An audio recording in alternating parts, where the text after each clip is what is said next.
आज का हमारा टॉपिक है ड्रिलिंग, जो कि हम करेंगे G00 के साथ और G01 के साथ।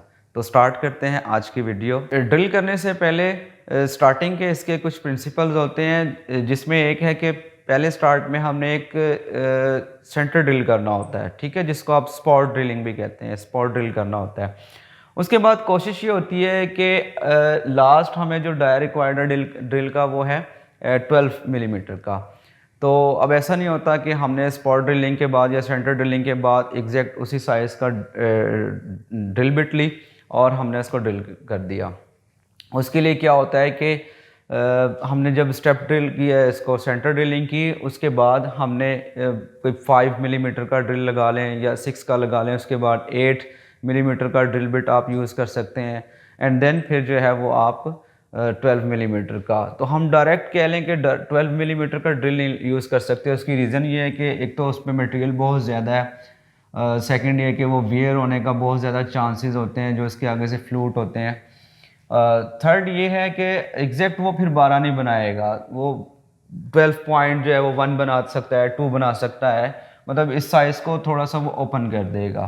तो उसके लिए ज़रूरी है कि हमें जो है वो स्टेप बाय स्टेप ड्रिल करते रहना है, और लास्ट में जो हमारा ड्रिल होगा, तो जो हमारा डाया रिक्वायर्ड होगा उसके अकॉर्डिंग हमने ड्रिल को वहाँ पर ATC में लगाएंगे और देन यूज़ करेंगे। तो स्टार्ट करते हैं इसको आज G01 और G00 के साथ। इसी तरह इसकी साइकिल भी है, तो मेरी आने वाली जो नेक्स्ट वीडियो मैं उसके अंदर आपको बताऊंगा कि हमने इसको साइकिल के मोड में किस तरह करना है, ठीक है। तो फिलहाल हम इसको पढ़ते हैं G00 के साथ। तो स्टार्ट में आ जाएगा जी प्रोग्राम का नंबर, एग्जाम्पल 1 नंबर है, G21 use for matric system, G99 feet पर रेवोल्यूशन, G97 M04 रख लें इसको, या 3 भी रख सकते हैं। उसके बाद स्पीड जो है वो स्पिंडल की कोशिश करें कि वो मिनिमम रखें। मिनिमम कितनी, 600 to 800 इन बिटवीन ही रखें बस। उसके बाद यहाँ आप कूलेंट ऑन कर सकते हैं M08, मतलब ये कोड थोड़े से आगे पीछे भी हो सकते हैं, यही स्टैंडर्ड नहीं है कि हमने इसी तरह ही करना उसको।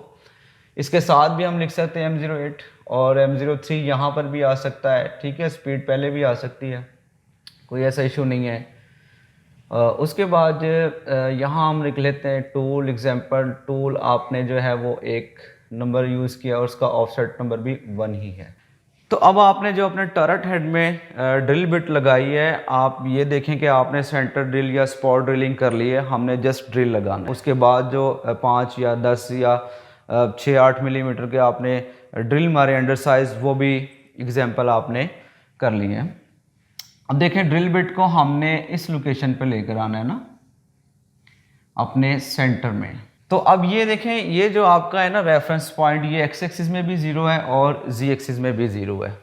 हमने क्या करना है कि G0 के साथ x 0.0 पे ले आएंगे, ठीक है, क्योंकि ये देखें ये जो पॉइंट है ये एक्स एक्सिस का भी सेंटर है और जी एक्सिस का भी सेंटर है।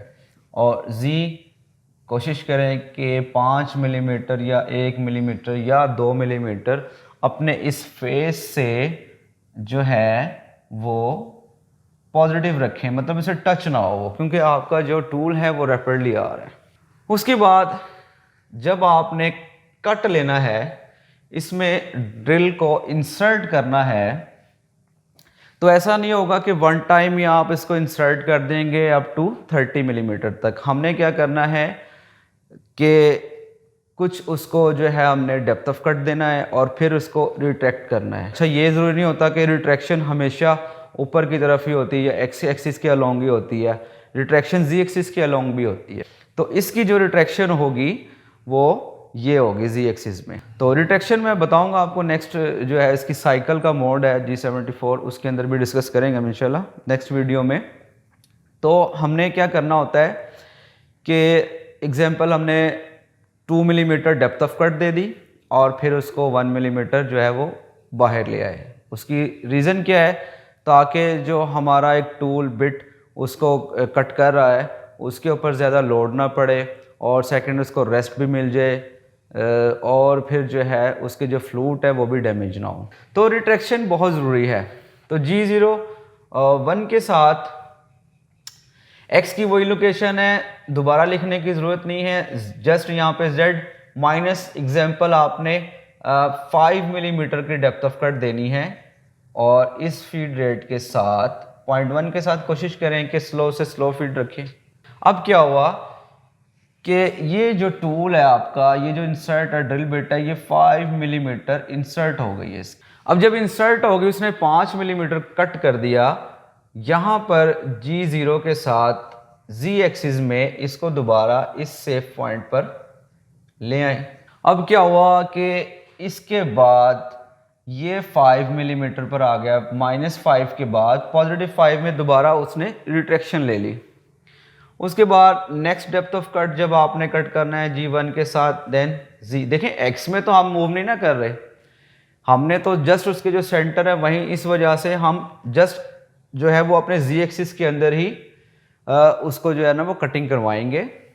तो Z एक्सिस के अंदर ही जस्ट मूवमेंट होगी उसकी। ओके, तो Z-5 था, इसको हमने 10.0 कर दिया विद फीड रेट 0.1। अगर आप फीड रेट दोबारा नहीं भी देंगे तो वो इसी को फॉलो करेगा। ठीक हो गया कि अब क्या किया उसने, आपका जो टूल बिट है अब वो मज़ीद यहाँ पर आ गया, 10 पे आ गया। अब जब हमने इसको रिट्रैक्ट दी, रिट्रैक्शन क्यों हम दे रहे हैं, इस वजह से दे रहे हैं ताकि जो इसके अंदर चिप्स है वो ब्रेक होकर बाहर निकले और जब कूलेंट अंदर जाए तो उसका जो एयर का कूलेंट होता है वो, या आपने फ्लड यूज़ करना है कूलेंट का, देन वो इसको अंदर से अच्छे तरीके से वॉश कर दे। थर्ड ये कि जो आपकी टूल बिट है उसको रेस्ट भी मिल जाए। उसके बाद जब हमने इसको बाहर लेकर आना है, मतलब रिट्रैक्शन देनी है बाहर को Z एक्सिस के अलॉन्ग, तो फिर आप इसको Z-5.0 भी कर सकते हैं। अच्छा, मैंने माइनस क्यों लिखा है, रिट्रैक्शन तो टोटल अगर देखें तो बाहर आता है हमारा टूल +5 में, मैंने -5 में इसलिए रखा है ताकि टूल हमेशा बाहर जब जाएगा तो बहुत ज़्यादा टाइम लेगा। इससे क्या होगा कि आपका जो ड्रिल का एक प्रोसीजर चल रहा है उसका टाइम ड्यूरेशन ज़्यादा हो जाएगा। हम उसको कहते हैं कि आपने रिट्रैक्शन ही लेनी है ना, ये पोर्शन तो सारा खाली है, अब आप यहाँ पर आए हैं -10 पे हैं, आप ऐसा करें -5 पे रहें। -5 क्यों आए, क्योंकि आप इस रेफरेंस के अंदर अंदर काम कर रहे हैं, आप इस रेफरेंस के बाहर नहीं गए, क्योंकि ये खाली है। इस वजह से मैंने इसको कहा कि आपने जो है वो -5 में ही रहना है। उसके बाद G1 के साथ जब आपने कट लिया तो Z माइनस कितना था, 10 था लास्ट, ये 15, मतलब ईच कट आप 5 मिलीमीटर का ले रहे हैं और रिट्रैक्शन भी आप G0 के साथ 5 मिलीमीटर की ही ले रहे हैं। अब आपकी जो रिट्रैक्शन हो जाएगी वो -10 हो जाएगी, एंड ऑफ ब्लॉक। पहले 5 थी, अब आपने उसको कहा कि आप 15 पे आ जाए, वो 15 पे आ गया, अब रिट्रैक्शन इसकी ये हो गई 10 पे हो जाएगी। उसके बाद G1 के साथ Z-15 था, ये 20 हो गया। लास्ट डेप्थ ऑफ कट आपका 15 पे था ना, अब 20 हो गया, ये इंसर्ट हो गई टूल बिट आपकी। उसके बाद G0 के साथ Z-15 हो गया, समझ आ रही है ना, 15 मतलब ये पॉइंट हो गया उसका। -15, माइनस इसलिए कि ये आपका रेफरेंस है और आप रेफरेंस के अंदर अंदर काम कर रहे हैं। फिर G1 Z माइनस लास्ट 20 था, 25.0, ये इसने डेप्थ ऑफ कट ले ली, मतलब इस पॉइंट के ऊपर आ गया आपका। उसके बाद G0 के साथ Z माइनस लास्ट आपकी रिट्रैक्शन 15 पे थी, यहाँ पर हमने इसको 20 कर दिया, 20.0, ठीक है, रिट्रैक्शन लेवल इसका ये बन गया। उसके बाद G1 Z-25 था, लास्ट डेप्थ ऑफ कट आपका 30 है, हमने इसको -30 दे दी। अब आपका जो टूल बिट है वो इस पॉइंट पर आ गई, एंड पॉइंट पे जहां तक रिक्वायरमेंट थी। उसके बाद जब हमने इसको बाहर निकालना है तो G0 के साथ Z, क्योंकि देखिए अब डेप्थ आपकी कंप्लीट हो गई, अब हमने इसके अंदर अपने ड्रिल बिट को तो नहीं ना छोड़ना, हमने तो उसको कंप्लीट बाहर निकालना है। उसके लिए Z-5.0 एंड ऑफ ब्लॉक, ये वाला। जब आपका काम खत्म हो गया तो X तो अपनी जगह पर स्टिल है, क्योंकि X को तो हम छेड़ ही नहीं रहे, हमने तो जस्ट Z एक्सिस के अंदर ही मूवमेंट की है ना। तो Z उसको आप बाहर निकालेंगे टोटल यहाँ पर। उसके बाद यहाँ पर आप कोड लगा सकते हैं G28 U 0.0 W 0.0 end of block. M9 for coolant off, M5 for spindle stop and M30 for end of program। तो इसमें आपने देखा कि हम ने जब ड्रिलिंग करनी है तो G01 और G00 के साथ भी हम ड्रिल कर सकते हैं।